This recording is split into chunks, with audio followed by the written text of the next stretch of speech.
Good afternoon everyone. Last lecture के अंदर अपन लोगों ने फिजिकल क्वांटिटीज के बारे में स्टडी की थी कि फिजिकल क्वांटिटीज जो है वो क्या होती हैं। फिजिकल क्वांटिटीज के दो टाइप्स अपन ने देखे थे, fundamental quantities and derived quantities, और इनके बारे में बहुत डीपली मैंने आपको स्टडी करवाई थी कि फिजिकल क्वांटिटीज के जो दोनों टाइप्स हैं उनका दोनों का अपना अपना मीनिंग क्या होता है।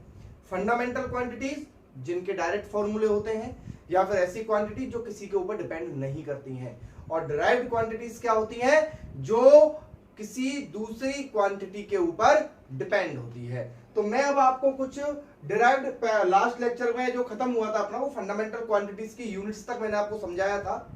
अब अपन बात करते हैं कुछ डिराइव्ड क्वांटिटीज की यूनिट्स की।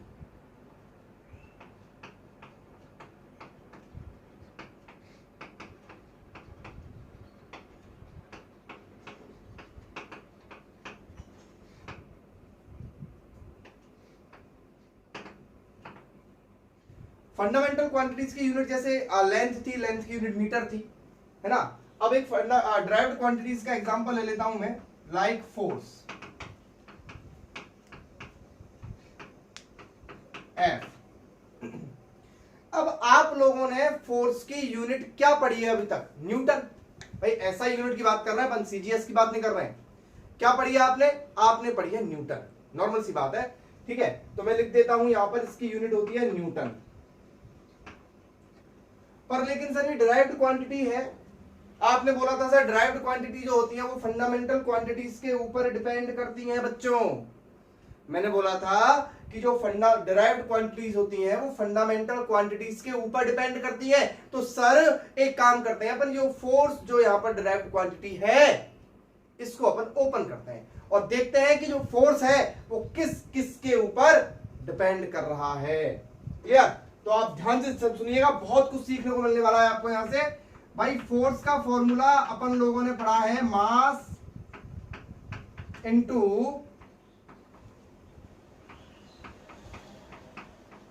एक्सेलरेशन।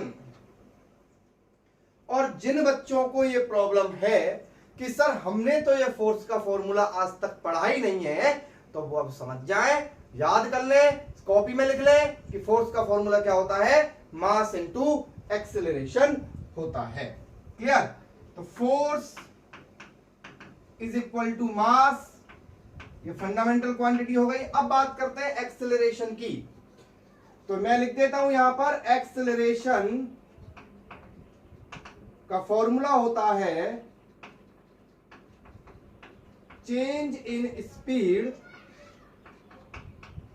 Upon time. क्या होता है बेटा? Change in speed upon time. तो मैं यहां लिख देता हूं change in speed upon time. तो चेंज इन स्पीड भी क्या होता है? एक तरीके से स्पीड। तो मैं इसको चेंज इन स्पीड की जगह में केवल स्पीड लिख दूं, क्योंकि मुझे तो वो भी ओपन करना पड़ेगा। तो मैं यहां लिख देता हूं स्पीड अपॉन टाइम। तो फोर्स का फॉर्मूला क्या बन गया? Mass into speed upon time. अब स्पीड भी, अब देखो मास और टाइम तो फंडामेंटल क्वांटिटी है ही है, but speed is not a fundamental quantity. तो स्पीड को और से आपको खोलना पड़ेगा। तो स्पीड बराबर होता है डिस्टेंस अपॉन टाइम। क्या होता है? Distance upon time. तो मैं इसको ले सकता हूं मास इनटू स्पीड की जगह डिस्टेंस अपॉन टाइम, और नीचे हो जाएगा टाइम का स्क्वायर, क्योंकि एक टाइम पहले से ही था। क्लियर? अब देखिए मास क्या है? Fundamental quantity. डिस्टेंस क्या है? फंडामेंटल क्वांटिटी बेटा। डिस्टेंस का मतलब लेंथ, डिस्टेंस, डिस्प्लेसमेंट, इनका मतलब क्या होता है? लेंथ होता है, ठीक है। और नीचे टाइम। तो आप देखिए फोर्स जो है उसकी अगर मैं यूनिट लिखना चाहूं तो मैं क्या लिखूंगा? फोर्स की यूनिट लिखूंगा मैं, देखिएगा, मास की यूनिट क्या थी? केजी, इनटू डिस्टेंस की यूनिट क्या थी? मीटर, और नीचे टाइम सेकंड स्क्वायर। तो यानी कि फोर्स की यूनिट क्या हो गई? किलोग्राम मीटर पर सेकंड स्क्वायर। समझे बात को? आप देखिए आपने क्या पता लगा लिया आज, आप कितना कुछ सीख गए फिजिक्स में कि 1 न्यूटन जो है वो किसके बराबर होता है, तो वो किसके बराबर होता है, 1 किलोग्राम इंटू मीटर पर सेकंड स्क्वायर के बराबर होता है। ऐसे ही अगर आपको फॉर्मूले पता हो, और फॉर्मूले तो आपको क्या है कि जो आपने अभी तक 10th क्लास में पढ़ रखे थे या 11th क्लास से पहले जितनी भी क्लासेस में पढ़ रखे थे, तो वो सारे फॉर्मूले आपको याद होने चाहिए। मैं वीडियो के एंड में या चैप्टर के एंड में आपको कुछ इस तरीके के फॉर्मूले बता दूंगा, या फिर अपन बहुत सारे क्वेश्चंस करेंगे तो उसमें जो फॉर्मूले आते जाएं आप उन्हें प्लीज नोट करते जाइए, क्योंकि अब वो फॉर्मूले आपको वापस बताने कोई भी नहीं आएगा। जहां भी ये फॉर्मूले यूज होंगे इनको डायरेक्टली यूज किया जाएगा, और जो फॉर्मूले 11th के बाद आने वाले हैं वो तो आपको याद रखने ही रखने हैं। क्लियर? तो इसका क्या हो गया, किलोग्राम मीटर पर सेकंड स्क्वायर। चलिए अपन एक और काम करते हैं, अपन वर्क का चेक करते हैं। ठीक है, तो ड्राइव्ड क्वांटिटीज तो बहुत हो सकती है ना, फंडामेंटल क्वांटिटीज केवल कितनी है, 7। तो अपन बात करते हैं वर्क की। चलिए एक बार और रिवीजन हो जाएगा। वर्क या डब्ल्यू, इसकी यूनिट होती है जूल। वर्क की ऐसा यूनिट क्या होती है, जूल होती है। अब मुझे फंडामेंटल क्वांटिटीज में इसको कन्वर्ट करना है, तो कैसे करूंगा फंडामेंटल क्वांटिटीज में कन्वर्ट, देखना। अगर आपको रियली चैप्टर सीखना है, डायमेंशन लिखना सीखना है, तो हर डिराइव्ड क्वांटिटी को फंडामेंटल क्वांटिटी में कन्वर्ट करना हमें आना चाहिए, बहुत मस्ट है। अगर आपको नीट का एक क्वेश्चन और आईआईटी का एक क्वेश्चन अगर निकालना है तो आपको ये चीज आना बहुत ज्यादा जरूरी है। तो अपन बात करते हैं सबसे पहले वर्क की। तो वर्क का फॉर्मूला जिन बच्चों को नहीं पता है वो सीख लें। वर्क का फॉर्मूला होता है force into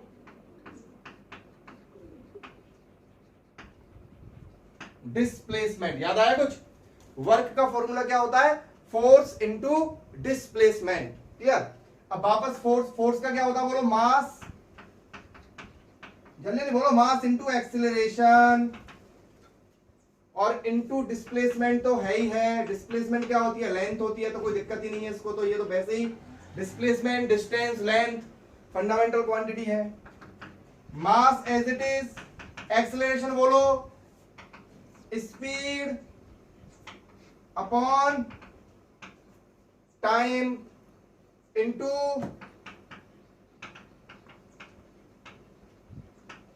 displacement, mass into. अब आ गई बात स्पीड की। स्पीड का फॉर्मूला मैंने आपको क्या बताया अभी, डिस्टेंस अपॉन टाइम। तो स्पीड की जगह लिखूंगा डिस्टेंस और नीचे लिखूंगा टाइम का स्क्वायर इनटू डिस्प्लेसमेंट।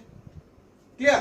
तो यूनिट लिखते हैं। चलिए मास की क्या हो गई, यहां लिख देता हूं मैं, मास की हो जाएगी किलोग्राम इनटू डिस्टेंस और डिस्प्लेसमेंट, तो ये भी मीटर, ये भी मीटर, मीटर स्क्वायर, और नीचे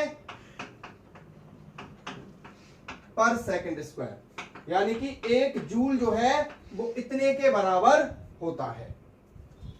1 जूल किसके बराबर होता है, किलोग्राम इंटू मीटर स्क्वायर पर सेकंड स्क्वायर। ऐसे ही पावर का, वोल्टेज का और भी बहुत सारी चीजों के जो है वो अपन उनकी यूनिट को अपन इस तरीके से लिख सकते हैं।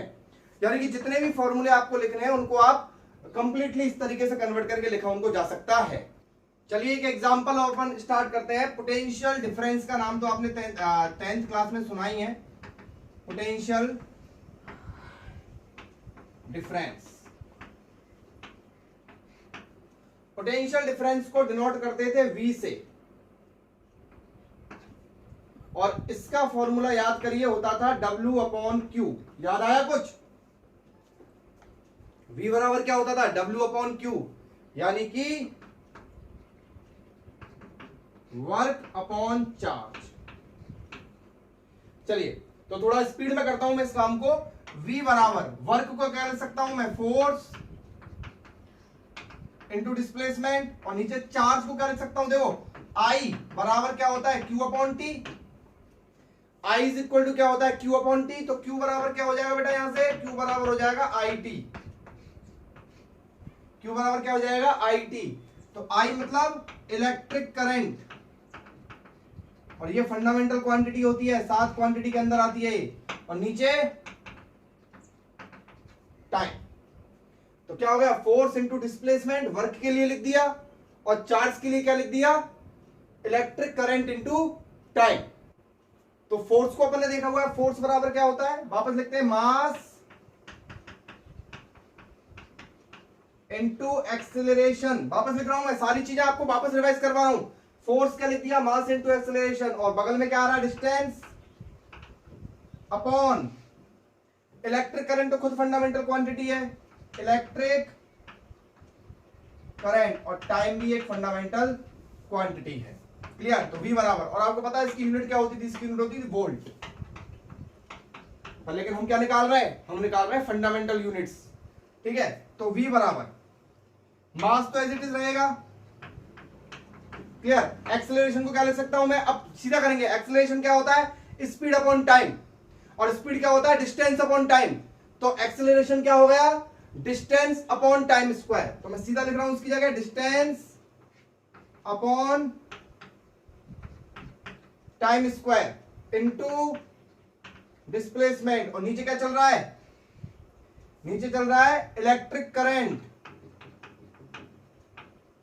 और नीचे टाइम एक और है, तो ये हो जाएगा टाइम का क्यूब। चलिए अब सारी फंडामेंटल क्वांटिटीज हो गई अपने पास, अब इनकी यूनिट लिखते हैं अपन। मास की हो गई केजी, डिस्टेंस और distance metre square, electric current की यूनिट एम्पियर इनटू नीचे सेकेंड क्यूब, तो ये होता है 1 वोल्ट के बराबर। क्लियर, और इस तरीके से अपन जो है, इस तरह से अपन पोटेंशियल डिफरेंस की फंडामेंटल यूनिट्स लिखेंगे। अपन ने फोर्स की फंडामेंटल यूनिट देखी थी किलोग्राम मीटर पर सेकंड स्क्वायर। क्या देखी थी, फोर्स की देखी थी किलोग्राम मीटर पर सेकंड स्क्वायर, यह भी देखी थी अपन ने, निकाली थी, प्रूव किया था इसको। अगर मैं इसी चीज को सीजीएस में कन्वर्ट करूं, तो किलोग्राम को लिखूंगा मैं ग्राम, मीटर को लिखूंगा मैं सेंटीमीटर, और टाइम रहेगा सेम पर सेकंड स्क्वायर। क्लियर, यानी कि अपन क्या करेंगे, इन सारी चीजों को आपको ये पता होना चाहिए कि जो मास है, क्लियर, जो मास है उसकी एसआई यूनिट क्या होती है, केजी होती है, और सीजीएस यूनिट जो है वो उसकी ग्राम होती है। लेंथ जो है वो इसकी लेंथ की एसआई यूनिट मीटर होती है, और ये सेंटीमीटर होती है, जबकि टाइम जो है वो दोनों में सेम रहता है, सेकंड सेकंड। क्लियर, तो कहने का मतलब मेरा ये है कि अगर मैं इसको, ये ऐसा ही है, तो मैंने इसको सीजीएस में कन्वर्ट कर दिया, तो ये चीज बन गई यहां पर। क्लियर, तो यानी कि अब मैं इन सबके अलग अलग एसआई सीजीएस तो निकालूंगा नहीं, तो उसके लिए मैंने नया एक फॉर्मूला, एक नया हेडिंग मैंने यहां पर डाली है, डायमेंशंस एंड डायमेंशनल एनालिसिस। इसका मतलब होता है कि आप कोई भी फंडामेंटल यूनिट लिख रहे हो किसी भी डिराइव्ड क्वांटिटी की, जो मैं अभी लिख रहा था, मैंने क्या किया था, मैंने फोर्स डिराइव्ड क्वांटिटी ली, मैंने आपके वर्क डिराइव्ड क्वांटिटी ली, मैंने वोल्ट डिराइव्ड क्वांटिटी ली, और इन सारी डिराइव्ड क्वांटिटीज की यूनिट्स को मैंने फंडामेंटल यूनिट्स में कन्वर्ट किया। क्लियर, तो किसी भी डिराइव्ड क्वांटिटी की फंडामेंटल यूनिट्स जो होती हैं, उनको सिंबॉलिक फॉर्म में रिप्रेजेंट करने का जो तरीका होता है वो डायमेंशंस कहलाता है। क्लियर, परिभाषा से हमें इतना ज्यादा रिश्ता नहीं जोड़ना है, हमको चीजें सीखनी है। और अब तक पूरा इतिहास गवाह है, पूरी हिस्ट्री ये है इस डायमेंशन वाले चैप्टर की, कि हर साल आईआईटी में या फिर नीट के एग्जाम्स में या फिर और कंपटीशन एग्जाम्स में एक क्वेश्चन का आना मस्ट है। क्लियर, तो अपन बात करते हैं आगे कि डायमेंशंस एंड डायमेंशनल एनालिसिस जो है उसको अपन कैसे पढ़ेंगे। तो देखिएगा आप, जैसे मैं बात करता हूं सबसे पहले स्पीड के बारे में, मैं आपको एग्जाम्पल से समझाऊंगा, और आई थिंक एग्जाम्पल से अगर कोई चीज समझी जाती है तो वो ज्यादा समझ में आती है, अदरवाइज थ्योरीज तो चलती रहती है, थ्योरीज तो बुकों में ही बहुत लिखी हुई है। क्लियर, तो स्पीड है, स्पीड का फॉर्मूला होता है डिस्टेंस अपॉन टाइम। इतना आपको कन्वर्ट करना आना चाहिए। ठीक है, अब मैं यहां पर एक टेबल बना रहा हूं, उसको देखिएगा, जो मैंने फंडामेंटल यूनिट्स लिखी थी सारी की सारी, उनको मैं वापस लिख रहा हूं एक बार। मास, सेकंड है लेंथ, और ये मैंने सामने आपको इसके सिंबल्स लिख दिए हैं। मास है उसको अपन को हमेशा कैपिटल एम से डिनोट करना है। कब? जब हम उसकी डायमेंशंस लिखेंगे। अब मैं आपको डिराइव्ड फॉर्मूलों की डायमेंशंस लिखना सिखा रहा हूं। अगर आप देखो, आप सीधा सा क्लियर एक बात समझ लिए कि अगर आपको डायमेंशन आती है ना, तो आप एसआई यूनिट, सीजीएस यूनिट को आप बहुत इजीली जो है वो लिख सकते हैं और उनमें रिलेशन भी पता लगा सकते हैं। क्लियर? तो जैसे अपन एग्जांपल लेते हैं स्पीड का। क्लियर? तो स्पीड बराबर है डिस्टेंस अपॉन टाइम। अब आपको ये समझना पड़ेगा कि डिस्टेंस क्या है। डिस्टेंस है लेंथ। क्लियर? तो डिस्टेंस की जगह लिखूंगा मैं लेंथ, और टाइम की जगह लिखूंगा मैं टाइम। अब लेंथ का सिंबल क्या होता है? एल। टाइम का सिंबल क्या होता है? टी। क्लियर? तो इसको लिख सकता हूं मैं एल टी माइनस, क्या लिख सकता हूं मैं? एल टी माइनस, और इसको ब्रैकेट में बंद कर देंगे इस तरीके से। तो ये एल टी माइनस 1 जो है वो स्पीड की डायमेंशन है। क्या है? स्पीड की डायमेंशन। तो इस तरीके से डायमेंशंस लिखी जाती हैं। ठीक है? जैसे अब मान लो कि इसकी मुझे ऐसा यूनिट लिखनी है, तो ऐसा यूनिट कैसे लिखूंगा बताइए? लेंथ की क्या होती है? मीटर, और टी माइनस 1 पर सेकेंड। मुझे सीजीएस यूनिट लिखनी है तो मैं कैसे लिखूंगा? मीटर, इसकी सीजीएस की यूनिट क्या होती है? लेंथ की सेंटीमीटर, टाइम की पर सेकेंड। क्लियर? तो ऐसे किसी भी डायमेंशन से आप ये सारी चीजें लिख सकते हैं। और देखिए मैं आपको 5-7 एग्जांपल और लेता हूं, मतलब ये सिंबल सारे याद रखें। जैसे हम ले लेते हैं फोर्स की, तो फोर्स का फॉर्मूला होता है मास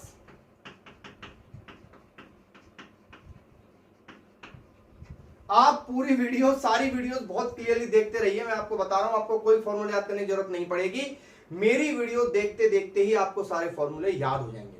जैसे आपको फोर्स वाला तो आई थिंक आज रट ही गया होगा, मास इनटू एक्सेलरेशन। तो एक्सेलरेशन क्या होता है? Speed upon time.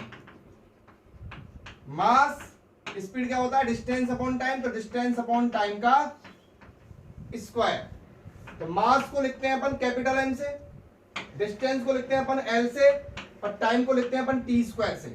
तो फॉर्मूला क्या हो जाएगा? M L T minus 2। ये टी स्क्वायर ऊपर आ जाएगा, तो एम एल टी माइनस 2। तो एम एल टी माइनस 2 किसकी डायमेंशन हो गई? फोर्स की। अब बहुत सारे बच्चे तो इनको डायरेक्ट याद रखते हैं, जैसे स्पीड है, स्पीड की एल टी माइनस 1 है। ठीक है? और फोर्स की जो है वो एम एल टी माइनस 2 है, वर्क की जो है वो एम एल 2 टी माइनस 2 है। इसको स्क्वायर नहीं बोलते हैं अपन, क्या बोलते हैं? 2 या 3 बोलेंगे। चलो वर्क की निकालते हैं, आप नोट करते जाना सारी चीजें एक साथ, है ना? तो वर्क बराबर होता है फोर्स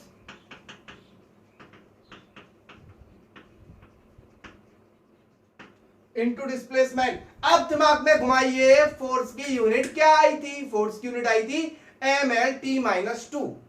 तो मैं क्या यहां पर फोर्स की सीधी यूनिट रख दूं? अगर मुझे याद है, और शायद अब आपको याद होगा कि क्या है? M L T minus 2, M L T minus 2, M L T minus 2। 5 बार बोल लीजिए। Clear? M L 2 minus 2 into displacement की क्या हो गई? एल। अरे डिस्प्लेसमेंट की क्या हो गई? एल हो गई। और डिस्प्लेसमेंट की एल हो गई, तो देखिए क्या हुआ? एम एल एल कितना हो गया? एल स्क्वायर, या फिर एल 2, सॉरी एल स्क्वायर नहीं बोलेंगे, एल 2 टी माइनस 2। तो वर्क की जो डायमेंशन है वो क्या हो गई? M L 2 T minus 2।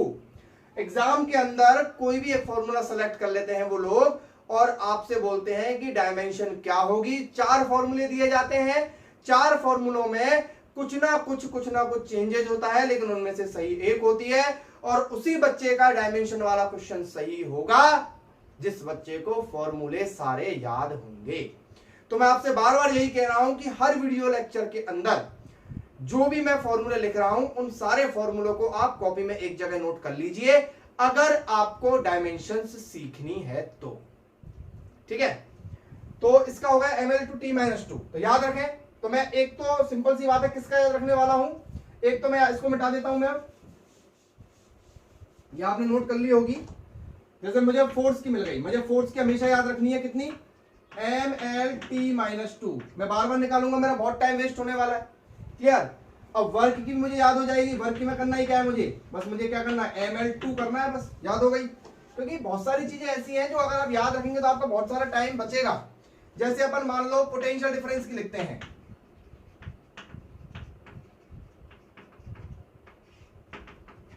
Potential difference, तो पोटेंशियल डिफरेंस बराबर क्या था, वर्क अपॉन चार्ज।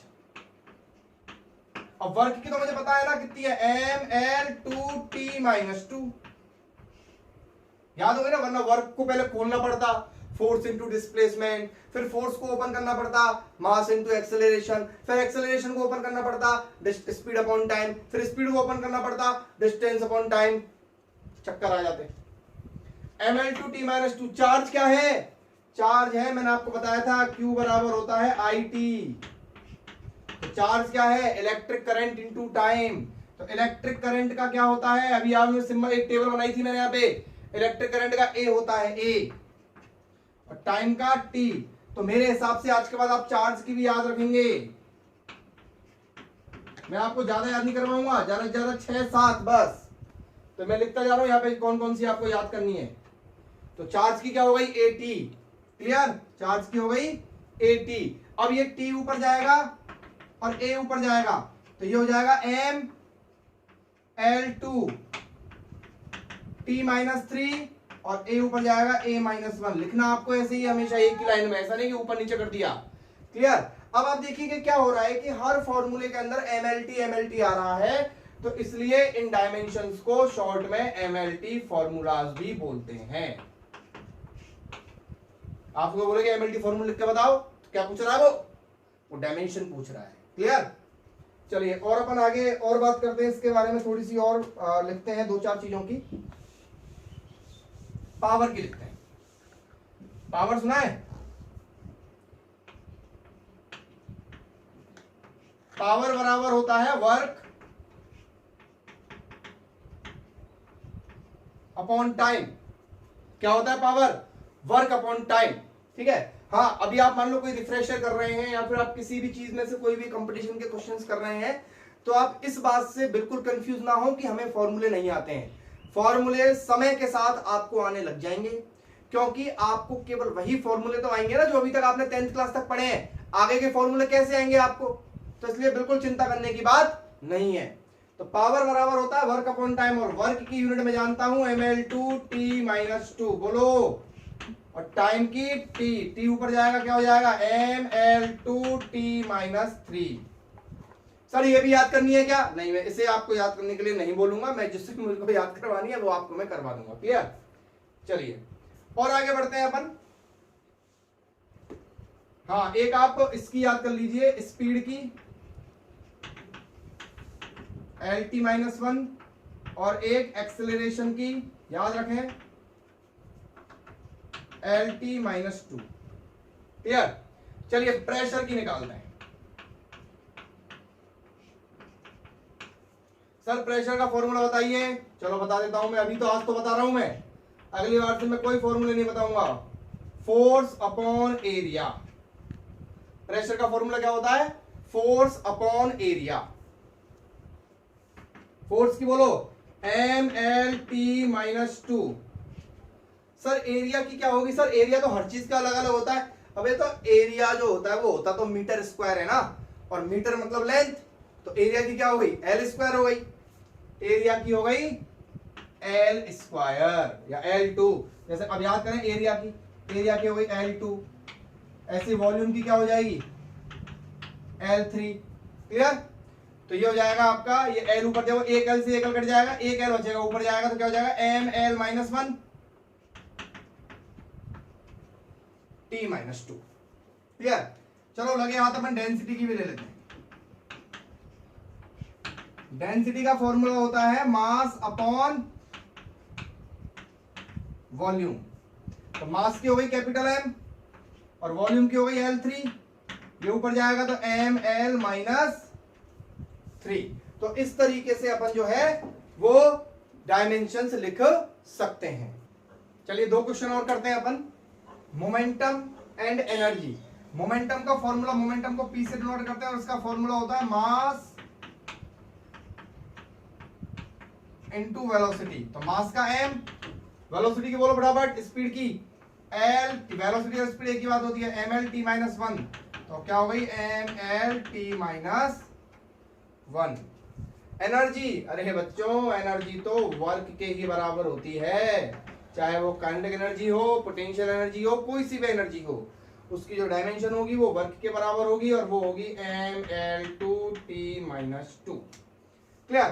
तो आप आज के लेक्चर को देखने के बाद आप सभी लोग डायमेंशंस लिखने की कोशिश कीजिएगा। जो भी आपको फॉर्मूला मिलता है, चाहे आपको फॉर्मूले का मतलब समझ में आए चाहे ना आए, मान लो आपको कोई ऐसा फॉर्मूला मिल जाता है जिसके बारे में आपने आज तक सुना ही नहीं है, लेकिन फॉर्मूला अगर आपको पता है और अगर आप उसकी डायमेंशन लिख सकते हैं तो आप उसकी डायमेंशन लिखें। क्लियर? फॉर्मूले का मतलब तो चैप्टर्स आने के बाद धीरे धीरे समझ में आ जाएगा। मैं आपको 4-5 जो है कुछ डायमेंशन लिखने के लिए फॉर्मूले बता देता हूं। आई थिंक आपने फॉर्मूले आज तक नहीं सुने होंगे, लेकिन मैं आपको पूर्ण विश्वास इस बात का दिलाता हूं कि आपको धीरे धीरे क्या कहते हैं, क्लास 11th क्लास का कोर्स स्टार्ट होते होते आपको ये सारी चीजें समझ में आने लग जाएंगी। तो मैं आपको एक फॉर्मूला बता देता हूं। एक फॉर्मूला होता है इंपल्स। अब इंपल्स जो है ये चीज आपको मिलेगी तीसरे या चौथे चैप्टर के अंदर। क्लियर? इसका फॉर्मूला होता है फोर्स, और अभी मैं आपको इस चीज को समझा नहीं सकता। मैं क्यों नहीं समझा सकता आपको? क्योंकि अभी मैं आपको कंप्लीट तो समझा पाऊंगा नहीं, आधा अधूरा समझा पाऊंगा, और आधा अधूरी चीज हमेशा खराब होती है। तो जब भी इंपल्स आएगा, जब हम इसको अच्छी तरह से पढ़ेंगे। स्ट्रेस, स्ट्रेस बराबर होता है प्रेशर फोर्स अपॉन एरिया। और मैं बता देता हूं आपको सरफेस एनर्जी। ये सब कुछ आपको मिलने वाला है। अभी आपको ऐसा लगेगा कि सर ये चीजें हमको नहीं आती हैं, लेकिन जब ये चीजें आपको धीरे धीरे पढ़ने में आएंगी चैप्टर्स के साथ, तो आपको लगेगा अरे हाँ ये तो हमने वहां पढ़ा था। इन सब की आपको लिखनी है आज ना, ठीक है ना? लेक्चर को देखने के बाद ये सब कुछ लिखना है। और मैं आपको दे देता हूं, किसका दूं मैं, और इलेक्ट्रिक फील्ड इंटेंसिटी का भी लिख लेना। अब ये होती क्या है वो तो मैं आपको अभी नहीं समझा सकता। इलेक्ट्रिक फील्ड का फॉर्मूला भी आप लिख लेना, फोर्स अपॉन चार्ज। तो मैंने आपको 5 फॉर्मूले दिए हैं only for practice, only for dimension लिखने के लिए। मैं आपको इन फॉर्मूलों के मतलब को अभी सिखाने की कोशिश नहीं करूंगा, और आप भी इन फॉर्मूले के मतलब को सीखने की कोशिश अभी ना करें, तो ही आपकी फिजिक्स के लिए ज्यादा बेटर है। धीरे धीरे पूरी साल जब अपन फिजिक्स पढ़ेंगे तो इन चीजों का मतलब भी हमको हर एक चैप्टर में एक एक चीज हमको मिलने वाली है। जैसे इंपल्स है तो ये आपको न्यूटन्स लॉ ऑफ मोशन के अंदर मिलेगा कि इंपल्स क्या होता है। स्ट्रेस है, सरफेस एनर्जी है, ये आपको स्टेट्स ऑफ मैटर एक चैप्टर आएगा, यानी कि प्रॉपर्टीज ऑफ मैटर के अंदर मिलेगी आपको ये चीज। फ्रीक्वेंसी जो है ये आपको वेव, साउंड वेव वाले चैप्टर के अंदर मिलने वाला है। इलेक्ट्रिक फील्ड आपको 12th क्लास के अंदर चैप्टर नंबर 3 में मिलेगा। यानी कि सारी चीजें जो है वो धीरे धीरे ऐसा भी हो सकता है कि आप कोई फॉर्मूला यहाँ पर पढ़ें और उसकी डायमेंशन लिखें, तो हो सकता है कि वो चीज आपको मिले 12th क्लास के बिल्कुल एंड में जाके। लेकिन ये गारंटी है कि आप किसी भी बुक में से कोई भी फॉर्मूला उठा के अगर उसकी डायमेंशन लिखेंगे तो आप उसकी डायमेंशन लिख सकते हैं, अगर आपको फॉर्मूला पता है। तो इस लेक्चर पर विचार कीजिए और इस लेक्चर को समझने की कोशिश कीजिए। Thank you.